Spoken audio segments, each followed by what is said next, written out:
So you want to talk about something that was really inexcusable? How about Wisconsin splattering Michigan all over Ann Arbor last night, 49-11? And let me stress, the game was not even that close. 49-11 is just the merciful final score on the board there. Sometimes I've let you guys behind the curtain a fair amount from my youth, and I've talked about the fact that one of my hobbies, to varying degrees at various portions of my life, has been train hopping. So sometimes you'll find out, if you're train hopping back in the day, of course, a long, long time ago, you find out that sometimes you got to run, sometimes you got to hide really quick, and sometimes with the way that rail lines are kind of dug into the earth, you got to climb big hills to get yourself out of view. And sometimes you have to climb hills of ballast. And that's the rocks that are on the side of railroads. And it's hard to climb a hill of ballast. And if it starts to give way, you don't just stop. Okay, you got to roll, and then you got to dig your foot into the ground. Eventually, you can stop yourself from sliding down the hill, but it's not just one movement. And so it can be a pain. But here's the thing: you can stop yourself from sliding down a hill of ballast. You just got to find a way to dig your foot in the ground. I've never been skydiving. But I would imagine if you're free falling, short of pulling the parachute, maybe you don't have one, short of being able to pull a parachute, it's got to be a lot harder to slow yourself down when you're just free falling. That is what Michigan football feels like right now. And if you didn't feel it before last night, you certainly feel it now. Many padlock stats in this game, many of them outside of just the final score there, 341-47. That is the total rushing yardage. I struggled to even open my mouth fully, as you could hear there, even on the podcast, to utter that sentence. 341-47. That's how badly Michigan was outrushed. But hey, they had better rushing totals than they did against Indiana a week prior. Wisconsin had what I can only describe as a padlock play in this game. This wasn't on CBS, so Colin and I couldn't take the footage. Well, we couldn't take the footage and monetize the show still. But if you were watching this game, think about when it was 21-0 and Wisconsin's driving again, and you're already kind of in stunned disbelief, and the crowd that would have been in the big house was in stunned disbelief at home, and it's about 10 yards to go to the end zone, and Wisconsin just snowplows Michigan out of the way. It looked like what it would look like if you've ever been at the park and you've had a lot of really mouthy dudes who play 7-on-7, and they're mouthy because they know no one can hit them.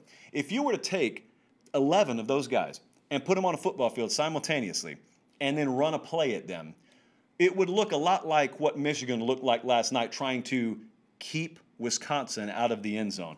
Brutal, brutal. Scholarship football players at the University of Michigan. Brutal. That was the padlock play. If I could just show you that play, you don't need to know the score or anything else, you would have known everything you need to know about this game. Wisconsin had 5 different ball carriers with at least 30 yards rushing last night. That was the game. I mean, there's not a whole lot to talk about with the game. Like, hats off to Wisconsin. This is certainly a legitimate contender in the Big Ten, and we will have a lot more time to talk about Wisconsin. They're going to play Northwestern Saturday, and the Badgers open as a 7-point favorite.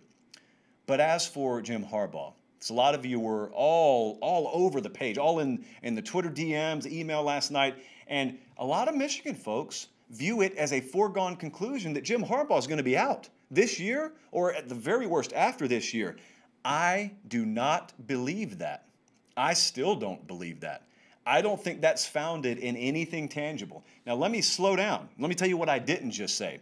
You did not hear me say, I agree with that mentality of keeping him around no matter what, because I agree with you guys. If you're looking at your program, if you're a Michigan fan, if we're looking together and we're saying, man, it's just not happening here. We don't think Jim Harbaugh is the answer. The climb back just appears to be insurmountable. It's the free fall. You're not even climbing. You're just free falling. You can't dig your foot into the ground when you're free falling. You can't get any traction. That's what Michigan football rather feels like right now. If you feel that way, and I were a Michigan fan, I'd be right there with you.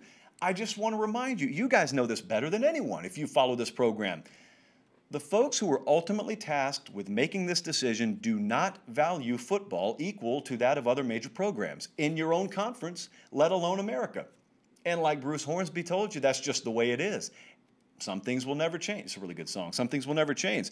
So short of a mutual separation by Jim Harbaugh and the University of Michigan at the end of this season, as we sit here right now, I don't think a change is going to be made.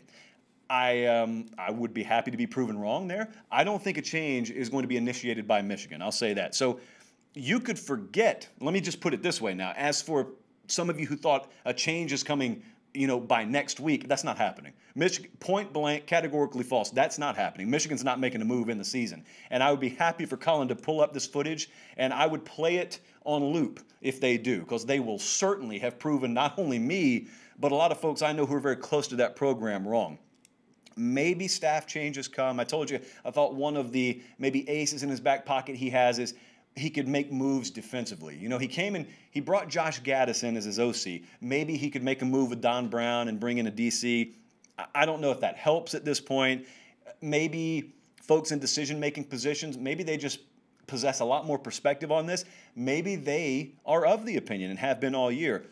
We made the decision in August, even if we play. This is, as we said, with South Carolina, a COVID year. We, even if we go winless, are not making a move. We have already decided that. Let's all sign our name to a piece of paper. Let's lock it in a box. Let's throw it in the middle of the ocean like it's done. It's over. That could be the case here.